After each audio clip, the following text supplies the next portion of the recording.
si les gens me font confiance, Oui, président de l'UMP. normalement, oui. Mais moi, je resterai au contact des Français. Je vais vous dire pour une Des raison militants, simple. des Français militants. Non, parce que j'aime ça. Est-ce que vous comprenez ça? Donc moi, ce qui compte, c'est pas la responsabilité que j'ai, c'est la manière dont on l'exerce. Vous me mettriez secrétaire d'État au chou farci, mais je vous assure, je me passionnerais pour ça. Parce qu'il y a des gens passionnés. Et ce qu'on a oublié dans la vie politique, c'est que c'était de la passion. Moi, je fais un métier absolument formidable. Et à l'inverse de beaucoup de gens, je ne vais pas me plaindre de ce que je fais. J'ai beaucoup de responsabilités, je travaille beaucoup, mais pour les gens, ils pensent que j'ai la bonne place, il ne faut pas encore plus que je me plaigne. Donc, où que je sois, je le ferai avec passion, et personne ne m'enfermera dans mon bureau. Parce que j'aime aller à la rencontre des gens, j'aime m'occuper des dossiers des gens, j'aime m'occuper du contact des gens. On va évoquer les D'ailleurs, Hauts-de-Seine, juste... les militants, c'est pas des Français différents des autres, c'est pas négligeable de s'intéresser à eux, et j'ai une grande ambition là-dessus. Je veux qu'on rende à nouveau la politique passionnante, et que les gens comprennent qu'on peut aller dans un parti politique, que c'est pas mal, qu'au contraire c'est bien, et qu'on peut faire changer les choses. Alors demain, la présidence de l'UMP, et après-demain encore ailleurs, et je crois que vous m'inviterez encore. Et aujourd'hui, la présidence du Conseil Général... C'est grâce à vous. On va regarder votre action à la tête de la présidence du Conseil Général. Regardez. Sarkozy-Masson, c'était à Asnières fin septembre. Pose de la première pierre d'un institut pour enfants sourds, et c'est comme président du Conseil Général qu'il tient la truelle. Il y a 6 mois pourtant, il laissait entendre tout autre chose. Dans quelques semaines, une fois notre organisation mise en place, je demanderai au premier vice-président que vous aurez élu d'assurer la présidence par intérim en permettant avec lui. Poisson d'avril, pas tout à fait, car la donne politique a changé. Sarkozy va quitter Bercy, il n'y a donc plus d'obstacle à rester à la tête du département. C'est même recommandé pour atténuer l'image politicienne d'un président de parti. Je ne sais pas si ça lui apporte en termes d'image, mais c'est, je crois, le moyen pour lui de rester et que tout le monde se rende compte qu'il reste au quotidien à s'occuper de la vie des gens. Frédéric Lefebvre est l'un des hommes du président. Portable vissé à l'oreille, il est l'antenne relais de Sarkozy auprès des élus du 92. Il lui fait remonter leurs remarques, leurs états d'âme. C'est le bureau de qui ici? Écoutez, c'est le mien. Et vous le partagez avec qui? Avec Cécilia Sarkozy. Donc elle vient ici de temps en temps. Elle vient ici de temps en temps, tout à fait. Ouais. Mais c'est une autre femme, la pierre angulaire du système, son directeur de cabinet, Chantal Joanneau. Énarque, championne de karaté, c'est elle qui gère le quotidien pendant qu'il est à Bercy. Il passe au minimum 2 fois par semaine, et soit 2 journées complètes ou 2 après-midi ou 2 matinées. Et il m'appelle dès qu'il a un doute, beaucoup, non je ne peux pas dire qu'il me dérange, beaucoup, quand il a un doute. Depuis mercredi, la campagne d'affichage de la première grosse opération de l'ère Sarkozy a commencé. Ce sont les états généraux du 92.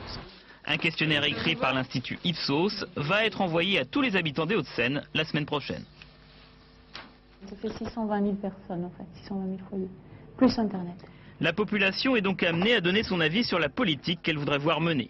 Pour les élus de l'opposition, c'est l'illustration même de la méthode Sarkozy, de la gesticulation, mais pas d'actes.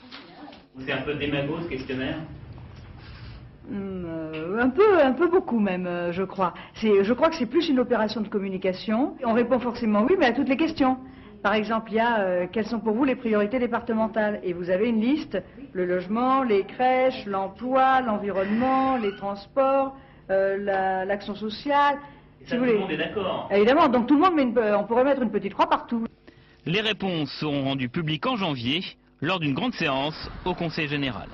Nicolas Sarkozy, on va reparler du questionnaire en question, mais est-ce que vous parlez du 92 comme de votre fief? Est-ce que c'est quelque chose qui... En aucun cas. Je déteste ces notions, fief, clan, propriété, absolument pas. Je suis élu dans le département du 92 depuis 1977. Jusqu'à 21 ans, j'étais élu conseiller municipal.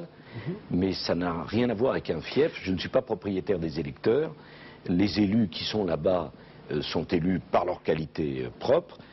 J'ai un devoir, une responsabilité à l'endroit de ce département que je connais bien, où les gens m'ont fait confiance, c'est tout. On a dit que vous vouliez faire du 92 une vitrine pour la France, de ce que vous voudriez, et de ce que vous seriez capable de faire. C'est une façon au quotidien d'agir et de montrer qu'on peut trouver des solutions. Comme vous le savez, moi je suis passionné par la question de la discrimination positive.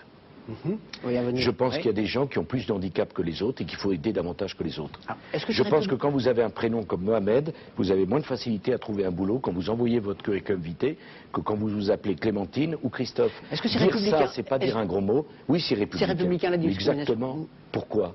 Parce qu'il faut mettre l'inégalité des moyens au service de l'égalité des chances. Parce que pour que chacun ait la même égalité des chances, il faut que l'État donne plus à celui qui a plus de handicap. Mon fils qui a 7 ans, il aura moins de difficultés à intégrer Sciences Po de par ses origines familiales que celui qui habite dans un quartier défavorisé dont la famille n'a jamais fait d'études. Donc justement, Eh bien, dire ça, à c'est Sciences Po, décrire ils une ont vraie mis des réalité. filières spécifiques. Vous étiez d'accord avec cette idée? Oui, je trouve que Richard Descoings est un directeur remarquable et j'ai été un des rares à droite à être toujours et tout de suite d'accord avec cette idée qu'il fallait prendre par la main un certain nombre de jeunes qui ont la même intelligence, les mêmes mérites que les autres, mais dont le destin familial et social ne prédisposait pas à savoir où se trouvait le boulevard Saint-Germain et la rue Saint-Guillaume. Alors- Eh bien, dans le département des Hauts-de-Seine, où il y a un certain nombre de villes avec des grands problèmes, c'est une façon pour moi de démontrer qu'on peut faire de la discrimination positive et obtenir des résultats au service de l'égalité des chances. Alors vous avez mis en place une grande consultation à la fois des élus, des chefs d'entreprise et là des habitants des Hauts-de-Seine, donc il y a un grand questionnaire.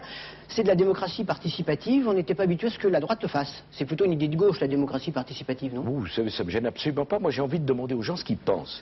Et alors, ce qui est amusant, je voyais Mme Margatet dire, elle passe son temps à dire, elle a raison d'ailleurs, il faut écouter les gens. Alors moi, j'envoie un questionnaire à 620 000 familles en disant, vous habitez dans le département des Hauts-de-Seine. Quelles sont vos priorités? Qu'est-ce que vous attendez de nous? Donnez-nous votre avis. Participez, parce que la démocratie, c'est cela. Et après le Vers choix qui du serait- politique, c'est de trancher Bien sûr. entre les d'arbitrer. propositions qui vous auront Le été choix faites. du politique, ça sera de rendre public les résultats pour montrer ce qu'il en est et puis d'assumer nos décisions. Mais c'est ça la démocratie Est-ce que c'est- participative. Alors est-ce que c'est une idée de gauche? Ben, si la droite a eu le tort d'abandonner cette idée, il était temps de la reprendre. Est-ce que cette remise à plat, c'est pas une sorte de devoir d'inventaire qui dirait pas son nom? Non, c'est pas du tout. Enfin, le devoir d'inventaire, si vous voulez, c'est pas du tout ça dans mon esprit. Charles Pasqua, c'était une époque. Charles Pasqua a quitté la présidence du Conseil général. Bon, eh bien, c'est une nouvelle époque qui commence. C'était l'occasion de demander aux gens ce qu'ils voulaient, d'en tirer toutes les conséquences, et au mois de janvier, j'expliquerai dans le détail, sur tous les sujets, ce que l'ensemble des conseils généraux nous auront décidé. Si la population vous demande d'aller sur des terrains qui ne sont pas de la stricte compétence légale du Conseil général, vous irez quand même? Oui, je peux prendre S'il y a une certain- demande, oui. Je peux prendre un certain nombre d'exemples. La question des transports, c'est pas un domaine de compétence spontanée, traditionnelle du Conseil général. Mais moi, je crois qu'en région parisienne, la question des transports, elle est cardinale. Parce qu'il ne faut pas que les gens aient peur dans les transports en commun. Parce qu'il faut qu'ils aient des transports en commun qui soient confortables. Et si on veut les dissuader de prendre la voiture, il faut investir massivement dans les transports en commun. C'est un exemple, il peut y en avoir d'autres. Alors, je vais vous poser un certain nombre de questions précises, mais par exemple, qu'est-ce que vous allez faire du pôle Léonard de Vinci? Le pôle Léonard de Vinci, j'ai pour... les familles qui ont des enfants ou des jeunes au pôle Léonard de Vinci sont très contentes du pôle Léonard de Vinci.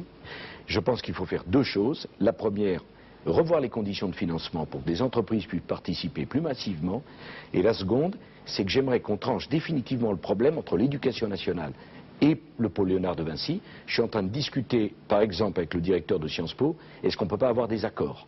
Par exemple, avec la fac de pharmacie, est-ce qu'on peut en faire un pôle de recherche et un pôle d'excellence? Donc Léonard de Vinci évoluera dans ses rapports avec l'éducation nationale. Ça se passerait de l'éducation nationale décentralisée à de l'éducation nationale nationalisée? Non, je pense, voyez-vous, qu'on n'a rien à gagner à s'opposer les uns aux autres. Il y a la faculté de Nanterre, auquel j'ai des projets, je souhaite qu'on puisse développer une collaboration avec eux. Il y a la fac Léonard de Vinci, on a mieux à faire qu'à se disputer.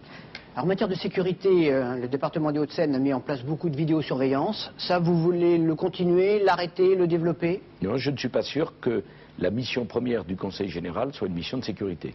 L'État doit être responsable de la sécurité. On va donner des moyens à l'État pour refaire les commissariats, pour moderniser les moyens de la police. Les communes ont beaucoup investi dans les polices municipales. On va les aider. Est-ce que le Conseil général doit s'investir dans la sécurité? C'est l'une des questions. À titre personnel, je n'en suis pas sûr. Mais vous voyez, ça permet de choisir. Oui. Le département a mis en place beaucoup de coopération internationale. Il y a beaucoup d'accords. Est-ce que vous voulez recentrer ça vers le territoire? Ou est-ce que c'est bien que le département des Hauts-de-Seine ait un rayonnement international? Bon, une politique internationale, c'est bien, notamment pour aider les entreprises des Hauts-de-Seine à investir. On va continuer massivement. La coopération, c'est-à-dire pour aider avec les moyens qui sont les nôtres, des gens qui n'ont plus rien, c'est absolument nécessaire le Conseil général a eu raison. Mais deux modifications. D'abord, on aide 36 pays. Je pense qu'il faut recentrer l'effort. J'aimerais qu'on fasse plus sur un petit nombre de pays. Par exemple, prenons les pays les plus pauvres. Ce n'est pas la peine de disperser notre effort. Et deux, j'ai trouvé qu'il y avait trop d'intervenants dans la politique internationale du Conseil général. Je préfère qu'il n'y ait qu'un seul intervenant. Et je souhaite que dorénavant, les projets d'aide au développement soient décidés et présentés au Conseil général avant d'être engagés par la SEM Coopération 92. La loi de décentralisation va permettre à certaines collectivités territoriales de récupérer ou de faire des expérimentations. Est-ce qu'il y a des domaines qui ne sont pas proprement du Conseil général et que vous aimeriez récupérer? Oui, le logement, pour en faire plus. On a un projet absolument formidable de rénovation de 6000 logements à Villeneuve-la-Garenne. À quoi ça sert de créer de nouveaux logements si dans notre patrimoine il existait des logements insalubres et des logements qui ne sont pas aux normes de confort pour tout le monde? Eh bien, l'idée que dans le département, on puisse, quel que soit son statut social, avoir un appartement sûr et un appartement confortable, c'est une politique ambitieuse que je souhaite engager. Une dernière question, quand vous rencontrez les autres présidents du Conseil général et qui voient en vous un président du Conseil général heureux à la tête d'un département qui est en bonne santé, qui a un budget équivalent à celui de la Grèce, etc., qu'est-ce que vous leur dites? Parce que là, vous êtes l'exception. Non, je ne le crois pas, parce que vous savez, dans notre département, il y a des villes comme Gennevilliers, il y a des villes comme Villeneuve-la-Garenne, Malakoff et tant d'autres. Il y a de la souffrance et il y a des problèmes. Mais une idée qui me tient très à cœur, c'est une grave erreur pour notre pays de ne concevoir la politique sociale que pour ceux qui sont des exclus. Les exclus, il faut qu'on leur tende la main, il faut qu'on les aide. Mais il y a aussi des besoins sociaux chez des gens qui travaillent, qui ont un appartement et qui ont une famille. Parce que les salaires sont petits, parce que la vie est chère et parce que l'éducation des enfants, ça coûte beaucoup d'argent. Donc l'aspiration sociale, elle n'est pas simplement l'apanage de celui qui n'a jamais eu un emploi dans sa vie. Elle est aussi l'apanage de celui qui travaille.